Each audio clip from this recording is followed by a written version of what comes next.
अस्सलाम वालेकुम नाजरीन, मैं हूं मरियम खान और आप देख रहे हैं पाक news TV HD।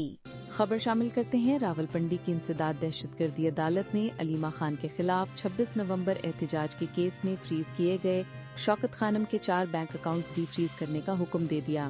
Aleema Khan के खिलाफ 26 नवंबर के एहतजाज पर दर्ज मुकदमे की समाअत इंसदाद दहशतगर्दी अदालत के जज अमजद अली शाह ने की, जिसमें शौकत खानम कैंसर अस्पताल के वकला पेश हुए।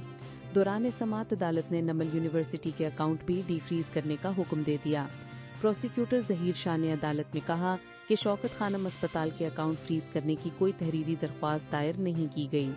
उन्होंने कहा कि अलीमा खान के ज़ाती अकाउंट फ्रीज करने के लिए उनका शनाख्ती कार्ड नंबर भेजा था। स्टेट बैंक ने अलीमा खान के CNIC पर दर्ज सारे अकाउंट बंद कर दिए।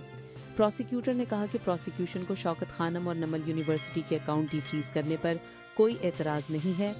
अदालत ने फरीकैन के दलाइल सुनने के बाद नमल यूनिवर्सिटी और शौकत खानम के अकाउंट डीफ्रीज करने का हुक्म दे दिया।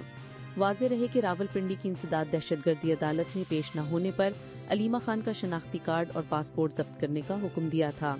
इंसदाद दहशतगर्दी अदालत ने बानी PTI की बहन अलीमा खान के बैंक अकाउंट भी फ्रीज करने के अहकामात दिए थे।